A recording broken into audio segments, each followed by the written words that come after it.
우리에게 말씀을 전해주실 분은 이동탄 중앙교회를 섬기시는 김광섭 목사님이십니다. 저와는 개척학교 동기이시고요. 저희 기수 중에 제일 또 탁월하게 동탄에서 잘 사역하고 계시는 귀한 목사님이십니다. 오늘 이상한 승리라는 제목으로 하나님 말씀 우리에게 전해주시겠습니다. 박수로 모시도록 하겠습니다.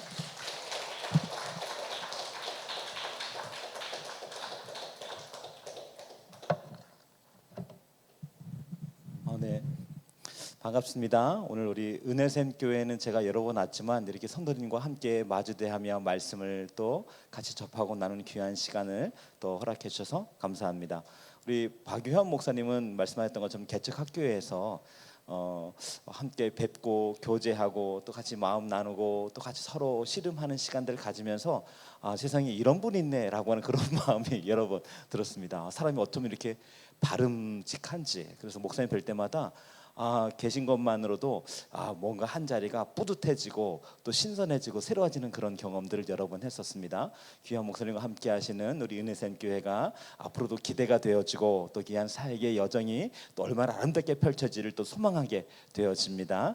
오늘 또 이와 같은 시간들 속에서 오늘 이렇게 특별 새벽 기도회로 함께하며 한계 넘어라고 하는 귀한 제목으로 또 믿음의 2주간을 또 보내고 계시네요. 이 2주간이 여러분들과 또 우리 교회 모든 곳에서 새롭게 새로운 생명과 말씀이 일어나는 귀한 시간 되시기를 주의 이름으로 축복합니다.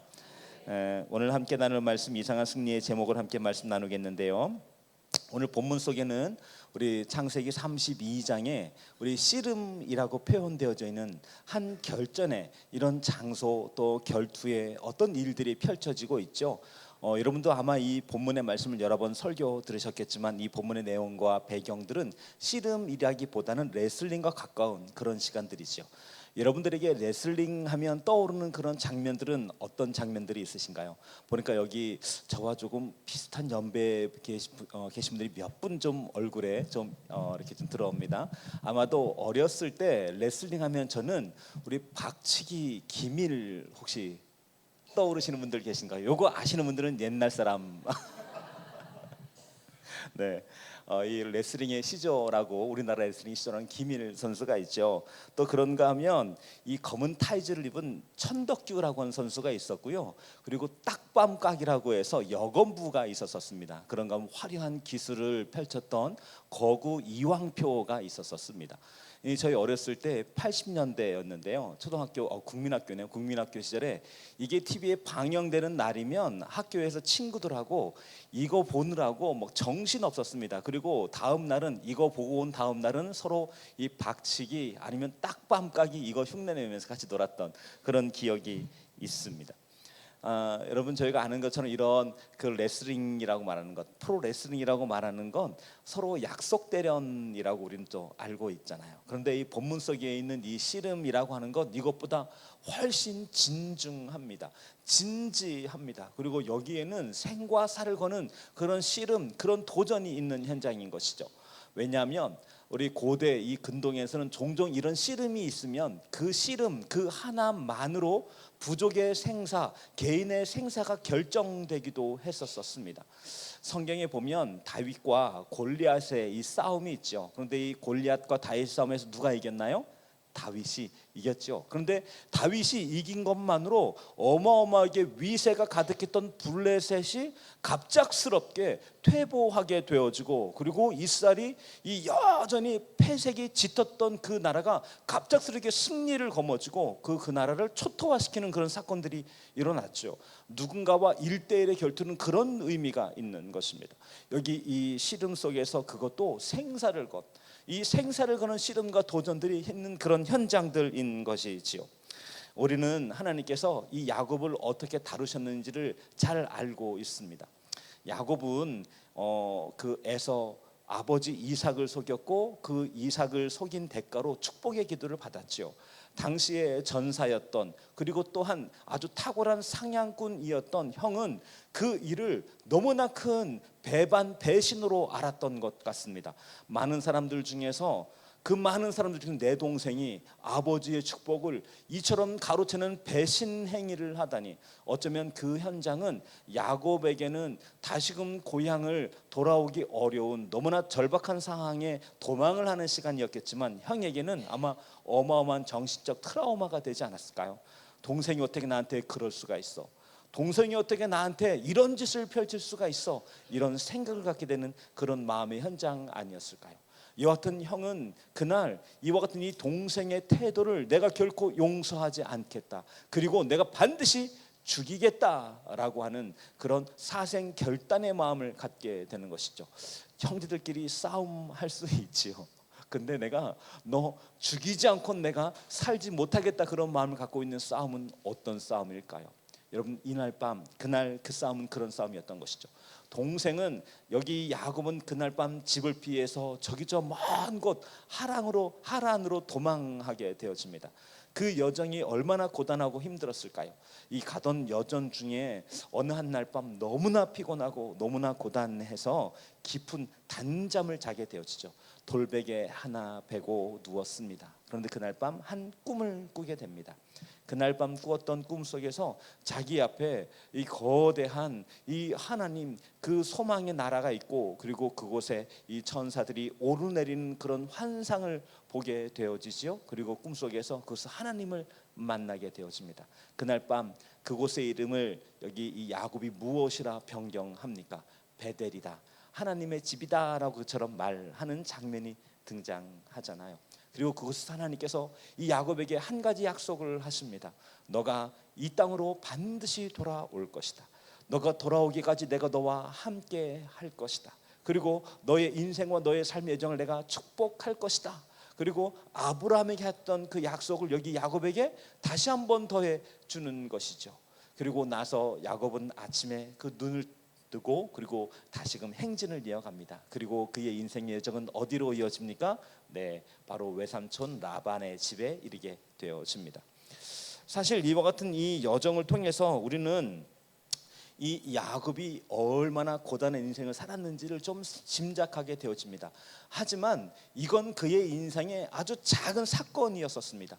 그 이후에 이 외삼촌 라반의 집에서 겪게 된 일들은 그에게 기쁨과 그리고 놀라운 감격의 시간도 있었겠지만, 그것만큼이나 인생이 너무나 호락호락하지 않다라는 것을 늘 경험하게 되어지는 것이죠. 자기가 자기의 형 에서를 속였던 것처럼 그의 장인이자 외삼촌은 그 조카를 어떻게든 부려먹으려고, 어떻게든 그 조카를 속이려고 정말 모든 수를 다 쓰는 그런 것들을 우리 예민하게 바라보면서 가족 관계 가운데 있어야 되는 것이죠. 조금 있으면 추석이 다가오죠. 추석이 다가오면 가족들과 함께 만나게 되는데요, 이 가족들 중에서 저 사람이 지금 나를 속이려고 뭔가 말을 하는 거야, 이런 생각을 가지고 가족을 만나게 된다면 이 명절의 분위기는 어떤 마음일까요? 뭔가 말 한마디를 툭 던졌는데 그 말 한마디 속에 혹시 저거 뭔가 술수가 있는 거 아니야, 이런 생각을 하게 된다면 아마 굉장히 긴장하는 그런 마음, 또 어쩔 수 없는 가족이기 때문에, 장인이시기 때문에, 외삼촌이기 때문에 거부할 수 없이 만나야 되는 이 당시의 문화적 상황들 속에서 야곱은 이래저래 스트레스가 보통이 아니었을 것 같습니다. 아마도 야곱은 그런 시간들 살아가면서 인생 정말 쉽지 않다, 이런 마음들로 그의 인생은 펼쳐지고 있는 것이죠. 여러분, 그러다가 야곱은 어느 한 날 드디어 막다른 골목에 다다르게 됩니다. 여기 지금 남양이라고 하는 곳에 여러 성도님들이 살고 계신 거죠? 근데 혹시 야반도주에서 이곳에 계신 분들은 안 계시죠? 야곱은 야반도주라는 것을 했습니다. 여러분, 야반도주라는 것은 야곱의 인생에서 어떤 의미였을까요? 이 외삼촌이자 그리고 장인이었던 이 라반, 그리고 그 아들들이 있습니다. 함께 이 가축을 돌보는 라반 밑에 있었을 때에는 이 라반의 양떼가 이 야곱이 열심히 무언가를 함으로 늘어나는 것을 기쁨으로 여겼습니다. 하나님은 복으로 여겼습니다. 하지만 이 야곱이 어느 한 날 이제 분가하겠다라고 말을 합니다. 그리고 분가를 했습니다. 그런데 이 치는 양떼에서 야곱의 양떼는 점점 늘어가고 실해지고 풍성해지고, 그리고 라반의 양떼는 점점 작아져가고 그리고 축소되는 것이죠. 여러분, 이것은 라반이 볼 때 배 아픈 현장이었었습니다. 이 배 아픈 현장들 속에서 이 라반의 아들들은 야곱을 향하여서 사기꾼이라고 말을 합니다. 뿐 아니라 이 라반은 점점 여기 야곱에 대해서 뭔가 위협적인 위세를 더해 주는 것이죠. 그리고 이와 같은 그 위협과 고민과 압박감은 야곱으로 하여금 여기에 더 이상 살다가는 내가 죽겠다라고 하는 그런 마음을 갖게 되는 것이죠. 그의 아내가 다급히 와서 말합니다. 자기 아버지와 그리고 자기 오라버니들의 행태 속에서 우리가 여기 있으면 도저히 안 될 것 같으니 이날 우리는 이 시에 좀 떠납시다라고 하는 그 말을 야곱이 아닌 그 딸들이 말하고 있는 것이죠. 그 라반의 딸들이 이 이야기를 하게 되는 것이죠. 이때는 어떤 상황이었을까요? 가정 가운데 이 형제와 형제 사이에 그리고 아비와 그리고 딸 사이에 이런 고민을 하게 되는 현장이라면 이 가정의 극심한 고통과 두려움은 이루 말할 수 없을 것입니다. 야곱은 그런 현장 가운데 그 일을 경험했습니다. 그리고 그날 밤 야반 도주합니다. 양떼와 그리고 소떼, 낙타떼를 이끌고 그리고 12아들과 4명의 아내를 데리고 그날 밤 야반 도주하는 것이죠. 여러분, 이와 같은 이 여정을 통해서 야곱은 철저하게 경험합니다. 무엇을 경험합니까? 자기의 한계. 내가 지금 왜 이렇게까지 해야 되는 걸까? 나는 지금 어디로 가야 하는 걸까? 내가 지금 무엇을 할 수 있을까를 고민하는 그런 시간 아니었을까요? 여러분, 야반도주하며 우리 호롤 단신 들어왔지만 4명의 아내와 그리고 12아들과 그리고 이렇게 수많은 소떼와 양떼, 괜찮을 만큼 사는 사람이었지만 여전히 두려움이 그 마음을 사로잡고 있습니다. 걱정이 그 마음을 사로잡고 있는 이 야곱을 우리는 보게 됩니다. 이와 같은 이 야곱이 이제 드디어 자기의 갈 길을 정했습니다. 어디입니까? 네, 자기가 살았던 그 고향으로 돌아가기로 결정합니다. 몇 년 만의 귀향일까요? 20년 만의 귀향입니다. 아마도 여기 있는 분들 중에서 여기 남양이 고향인 분들도 계시겠지요. 하지만 고향이 아닌 이곳에 여러 직장의 일들로 혹은 또 다른 일들 이곳에 와 계신 분들이 계신가요? 제가 우리 잠시 목사님과 얘기를 나눠보니 목사님이 고향이 보은이라고 말씀하시더라고요. 저의 고향은 충주거든요. 멀지 않은 곳에 우리 보은이 있습니다. 또 목사님 이제 이곳에 정착해서 고향을 떠난 지가 한 20년이 넘으셨죠? 그러면 목사님도 야곱과 같은 처지가 된 것이죠. 그런데 이와 같은 모든 것들, 사실 목사님 여기가 제2의 고향과 같은 곳일 것입니다. 그런데 이 모든 것들을 버려두고 여기 있는 모든 가산과 이런 것들을 버려두고 고향으로 돌아가야 된다면 그 고향은 어쩌면 타향과 같은 그런 마음 아닐까요? 모든 것이 바뀌었습니다. 20년에 알던 그곳이 아닐 수 있는 것이죠. 그런데 그곳으로 가고 있는 야곱입니다. 왜 그곳으로 갑니까? 예, 그곳엔 자기의 유년 시절이 있습니다. 그런가 하면 아버지가 있습니다. 그에겐 이와 같은 이 야곱의 여정들 속엔 그의 마음을 둘 곳, 이 땅에 수많은 곳들이 있지만 자기의 마음을 둘 곳으로 야곱은 자기의 고향을 삼았습니다. 이것 속에는 또 한 가지 의미가 있지 않을까요? 자기의 외삼촌 장인이 따라오지 못하는 곳, 자기가 어떤 일을 하든 자기가 적어도 의탁할 수 있는 그런 곳으로서 여기 이 자기의 고향을 생각하고 있는 것 아닐까요? 그런데 이와 같은 이 고향의 여정들 속에서 이 야곱의 마음 가운데는 어릴 때 단 한 번도 잊을 수 없었던 형의 그 날카로운 눈빛, 그리고 형이 자기를 향해서 아주 성을 내는데 그 성이 그냥 화를 내거나 분노하는 정도가 아닌 칼을 갈고 있는 그 목소리를 야곱은 잊을 수가 없습니다. 그래서 돌아오는 여정 한 곳에 머뭅니다. 그리고는 그곳에 자기의 종들에게 형의 안부를 살피도록, 그리고 자기가 지금 고향으로 돌아간다 이것을 고하도록, 그리고 형이 어떻게 하는지를 자기에게 알려달라라고 말을 합니다. 그곳이 약봉나루입니다. 그리고 그곳에서 종들을 보내놓고 기다리고 있습니다. 어디에서? 이 종들이 돌아올지를 바라보며 기다리고 있는 것이죠. 그런 기다림 속에서 이제 드디어 먼 곳에서 이 낙타의 이 말발굽 소리가 들리기 시작합니다. 그리고 먼지가 뿌옇게 일더니 종들이 돌아왔습니다. 종들은 그 형이 지금 맞이하러 오고 있다는 것입니다. 야곱을 맞이하러 오고 있다는 것입니다. 그런데 자기의 형수와 자기의 조카들을 데리고 오는 것이 아닙니다.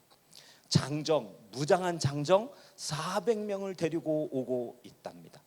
여러분, 이것은 어떤 뜻으로 이해되어집니까? 만약에 내가 고향으로 돌아가는데 여러분을 맞이하는 분이 형수이거나 조카들이 아닙니다. 경찰들이 대동해서 여러분들을 지금 맞이하러 오고 있습니다. 여러분들 이것을 어떤 뜻으로 이해하겠습니까? 야곱은 필시 이 일은 과거에 자기에게 풀지 못했던 그 일을 풀려고 하는 것 아닌가라고 하는 이 어렸을 때의 그 기억, 20년이 지났지만 단 한 번도 잊혀지지 않았던 그때 아주 깊었던 마음의 그 형의 그 두려움, 그것을 다시금 깊은 곳에서 건져 올리는 그런 시간이었죠. 왜 그런 기억이 있잖아요. 시간이 지났는데 잊혀지지 않는 두려움이 있습니다. 시간이 지났는데 조금도 사라지지 않는 그런 걱정이 있습니다. 바로 이 걱정이 그런 걱정이고 그런 두려움인 것이죠. 자기의 한계에 다시 한번 봉착합니다. 여러분, 여기 그 자리에서 야곱은 그 소식을 듣자마자 머리가 바빠지기 시작합니다.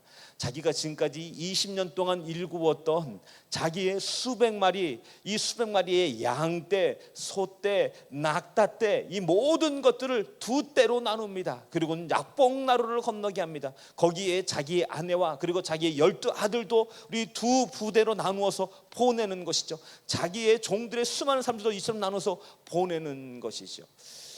제가 우리 이 장면을 묵상하면서 들었던 생각은 내가 감히 야곱을 비난할 수 있을까?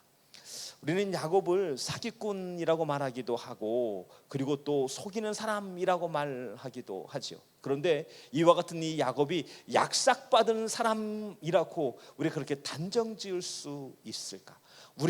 제가 만약에 그런 두려움 앞에 우리가 접하게 된다면, 그 두려움 앞에 내가 머물게 된다면 나는 야곱보다 더 좋은 방법을, 야곱보다 더 약삭빠른 방법이 무엇인지 생각하는 사람이 되지 않을까요? 여러분들은 어떠신가요? 야곱은 그날 밤 그렇게 절박했습니다. 가던 이 여정을 되돌이킬 수는 없고 마지막까지 가야 되는데 이 여정 속에서 나는 어떻게 살아남을 수 있을까를 고민하고 있는 것이죠. 그리고 그 여정 속에서 이 선물, 그 자기의 마음이 가득 담긴 이 선물을 형이 먼저 한 부대를 받고 형의 마음이 누그러지기를, 그리고 두 번째 이 사람들이 또 양떼와 소떼가 그에게 안겨질 때 그가 이것을 또 즐거움으로 받아주기를, 그리고 자기에게 제일 마지막에 이 약봉나루를 건너게 될 때 그때 형의 마음이 새로워지기를 좀 바라는 그런 마음으로 이처럼 보내고 있는 것이죠. 여러분, 성경은 이 여정을 여기 이 야곱이 베델로 하나님의 약속으로 다시금 돌아오는 여정이라고 말을 했습니다. 여기서 우리 한 가지 생각해 보고 싶은 것이 있습니다. 우리는 어떤 목적, 어떤 소원, 때때로 어딘가로 다시금 돌아가려 할 때 우리는 정말 순수하게, 아주 순전하게 신앙적 가치만 가지고 결정하시나요? 신앙적 어떤 놀라운 고백만 가지고 주님, 이거 주 앞에 갑니다, 이거 주 앞에 결정합니다 라고 여러분 결정하시나요? 여러분들은 어떠신가요? 여러분, 야곱은 그 상황 가운데 순수한 신앙의 결정과 신앙의 고려만으로 이 결정을 한 것이 아니라고 여겨집니다.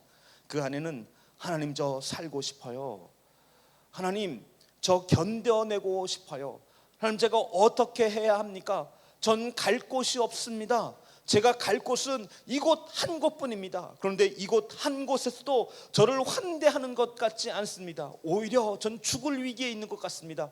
하나님, 제가 어떻게 해야 합니까? 라고 하는 이런 마음이 있지 않을까요?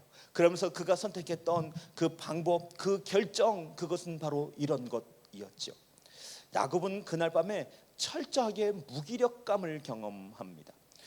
이와 같이 아내와 양떼 자기의 자녀들을 모두 떠나보내고 나서 야복 나루에 남습니다. 그리고 그날 밤 우리 야곱은 하나님 앞에 탄식하며 기도하는 시간을 갖습니다. 하나님, 제가 이곳으로 돌아왔습니다. 주님, 저는 겁이 납니다. 제가 할 수 있는 것이 없습니다. 그리고 하나님, 저에게 아버지에게 주셨던 약속, 그리고 저희 할아버지 아브라함에게 주셨던 약속을 떠올려 주십시오. 그리고 그 약속에 저를 의탁합니다. 이런 기도를 하나님께 올려드리는 것이죠. 그날 밤 야곱은 그 전까지 약삭빠른 사람이었으나, 그 전까지 계산하는 사람이었으나, 기도하는 그 순간만큼은 자기의 무기력감을 철저하게 경험합니다. 하나님, 제가 할 수 있는 일 다 했습니다. 하나님, 제가 할 수 있는 모든 방법을 다 동원했습니다. 그런데 하나님, 마음 가운데 이 불안감이 사라지지 않습니다. 이 두려움이 사라지지 않습니다. 염려가 사라지지 않습니다. 마음이 갖고 있는 이 무거운 마음이 사라지지 않습니다. 이 사라지지 않는 마음 앞에 저는 여전히 무기력합니다. 제가 20년을 살아오면서 4명의 아내와 12자녀를 이루었습니다. 수백 마리의 양떼와 속떼, 수백 마리의 낙타떼를 이루었습니다. 저 어디 가도 꿀리지 않는 사람입니다. 그런데 이 여정 가운데 저는 여전히 불안합니다. 내가 할 수 있는 게 없습니다. 내가 할 수 있는 일조차 너무 무기력합니다. 형의 400명의 군사 앞에 저는 두려워 떱니다. 제가 뭐를 해야 합니까? 를 묻는 그 야곱을 발견하게 되는 것이죠. 이런 야곱의 절박함 앞에서, 야곱의 기도 앞에서 야곱은 순수해집니다. 여러분, 오늘 우리가 함께 기도의 자리에 나왔습니다. 아마 각 성도마다 각가지의 기도의 제목이 있으시죠. 그 기도의 강도가 중요한 것이 아닙니다. 기도의 제목보다 중요한 것은 오늘 저희가 하나님, 오늘 저의 손을 주 앞에 올려드립니다 라고 하는 바로 이 고백이 있는 것이죠.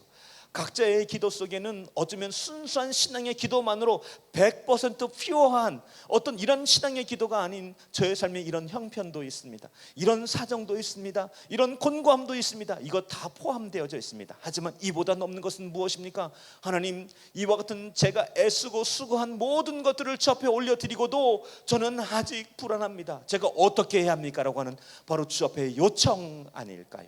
그 요청을 주 앞에 올려드릴 때 하나님, 그것조차도 오늘 베델로 인도하신 하나님의 역사 속에서 그를 새롭게 만드신 은혜의 여정으로 만들어 가는 것이죠.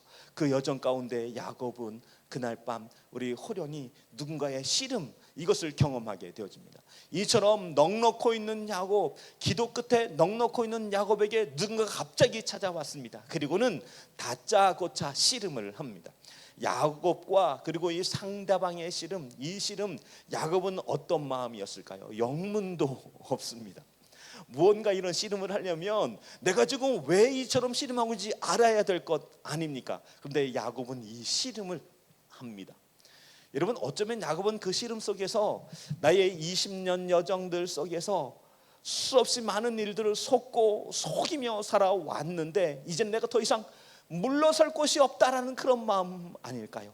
영문도 모르는 이 싸움들 속에서 목숨을 걸어야 되는 그런 마음들, 그런 마음으로 내가 이 씨름만큼은 결코 지을 수 없다. 내가 지금 나에게 이처럼 시비 거는 누군지 알 수 없는 이 존재와의 싸움들 속에서 내가 여기서 더 이상 내가 물러갈 데가 어디에 있는가? 그리고 내가 이 씨름 그 끝에서 내가 지금 패배하고 나 두 손 탁탁 털면서 나 그만하겠소라고 이처럼 선언할 만한 그런 야곱의 마음이 아니었던 것이죠.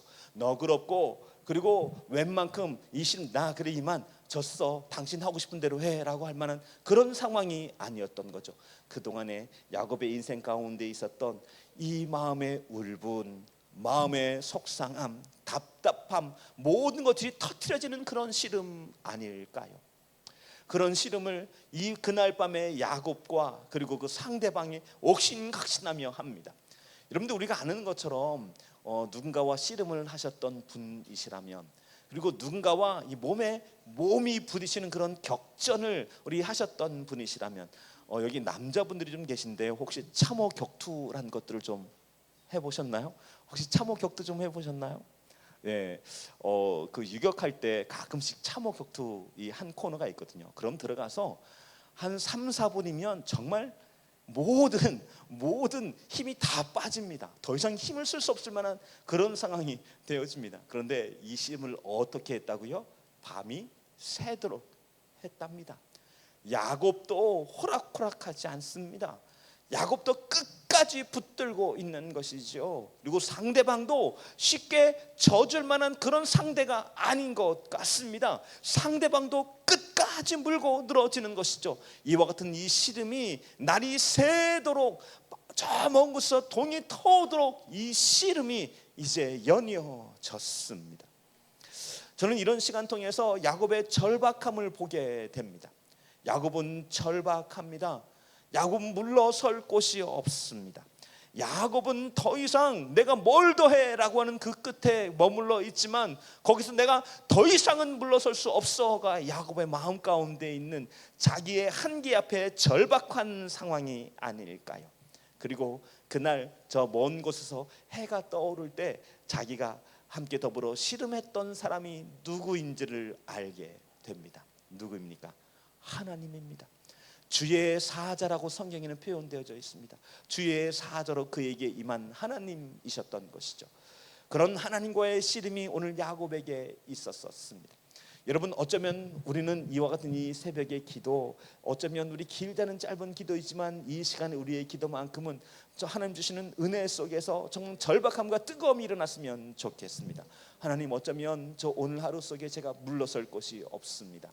하나님, 어쩌면 삶 가운데 저는 제가 할 수 있는 일 다 해왔지만 때로 저에게 있는 이 박탈감과 무기력감을 경험합니다. 그 속에 하나님 붙들고 싶습니다. 우리 자녀 문제 속에서, 하나님 부부의 문제들 속에서, 일터와 사업장의 문제들 속에서, 재정의 문제들 속에서, 저의 건강의 약함의 문제들 속에서 제가 어떻게 해야 합니까? 라고 하는 이 기도 속에서 주의 은혜를 붙드는 그런 시간 되면 어떨까요? 야곱은 그날 밤 그 씨름을 한 것이죠. 그리고 그 씨름 속에서 자기와 함께 더불어 있던 분이 누구란 것을, 하나님이란 것을 알게 되었습니다. 여러분, 이 대목은 우리에게 심대합니다. 왜 그렇습니까? 여러분, 나는 때때로는 건강과 싸우고 있는 것 같습니다. 나는 물질과 싸우고 있는 것 같습니다.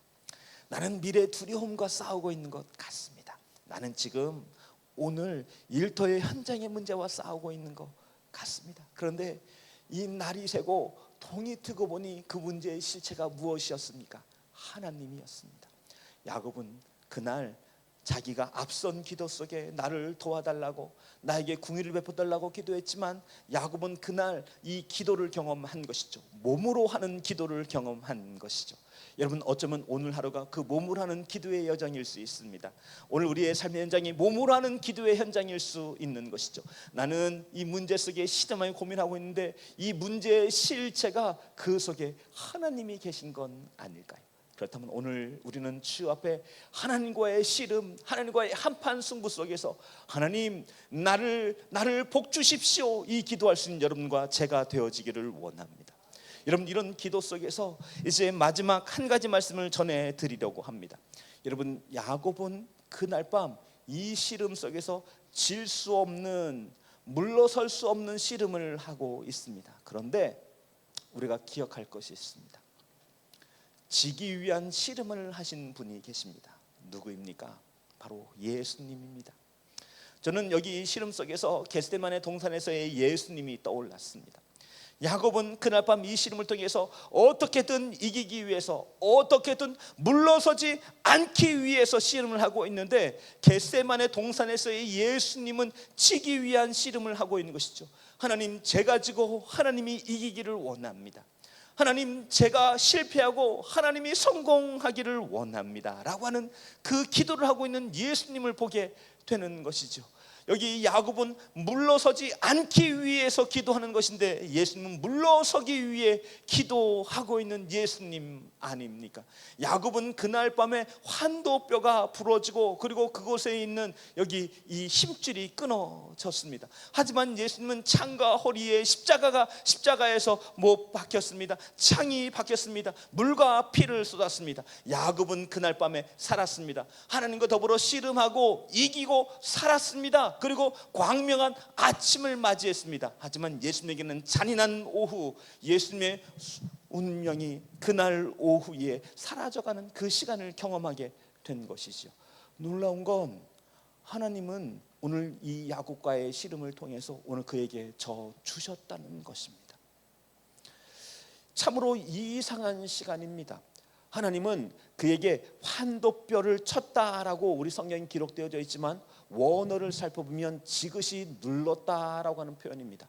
하나님이 오늘 야곱과 씨름할 때 이 씨름에서의 목표는 야곱의 좌절이 아닙니다. 야곱의 회생불능이 아닙니다. 야곱의 처참한 패배가 하나님의 목적이 아닙니다. 그에게 무엇이 남는 것? 은혜의 증거가 남는 것이죠. 그리고 그에게 저주입니다. 너가 나와 더불어 씨름하여 너가 이겼다. 그러니 너의 이름을 하나님 그로 이겼음 이스라엘이라 부를 것이다 라고 그에게 선언해 주시는 것이죠. 어쩌면 우리의 인생의 여정이 그렇지 않나요? 나의 고집을 꺾는 그 하나님, 나의 의지를 꺾는 그 하나님. 그래서 나는 때때로는 곤고하고 어려운데 여러분 기억하십시오. 하나님의 목적은 우리가 처참해지는 것이 목적이 아닙니다. 우리가 회생불능되는 것이 목적이 아닙니다. 하나님 그 속에 한 사람을 다시금 은혜의 현장으로 초대하고 다시금 일으키며 말씀과 믿음 앞에 세워가는 그것이 하나님의 약속과 소망의 여정이 아닌가요? 우리 여기 한계 너머에 소망을 가지고 이 시간 기도하고 있습니다. 그렇다면 오늘 우리가 갖고 있는 한계의 여정, 한계의 고백, 한계의 어떤 우리 씨름과 도전들이 있다면 이 여정은 우리를 패배시키는 여정이 아니라 은혜의 흔적을 남기는 여정, 또한 그건 넘어서 하나님께서 오늘 우리를 참된 승리자로 만들어가는 이상한 승리의 여정이 오늘 우리의 인생의 여정이 아닐까 싶습니다. 이 시간에 여러분들을 기도의 자리로 초대하고 싶습니다. 먼저 우리 두 번 기도할 텐데요. 이 시간에 먼저 한번 같이 하고 싶은 것은 하나님, 오늘 저희들의 삶 속에 제가 씨름하고 있는 그 현장들 속에서 나는 일터의 문제들 속에서 어쩌면 사업장의 문제들 속에서 어쩌면 우리 가정 속에서의 문제들 속에서 하나님 우리 이처럼 씨름하고 도전하고 있는데 그 속에 내가 진짜 씨름하고 있는 것이 혹 하나님이십니까를 묻는 그런 시간 가지면 어떨까요? 그리고 그 시간 속에서 지금 내가 붙들고 있는 그 하나님을 지금 내가 놓지 않냐고 이 시간 주님 붙드는 시간 되게 인도해 달라고, 내가 하나님 붙드는 시간 되게 해달라고 이것을 기도하면 어떨까요? 그리고 이 문제 속에서 하나님 발견하게 해 달라고 이것 가지고 기도하면 어떨까요? 우리 이 기도의 제목 가지고 먼저 한번 같이 잠시 우리 1, 2분만 기도하는 시간 갖도록 하겠습니다.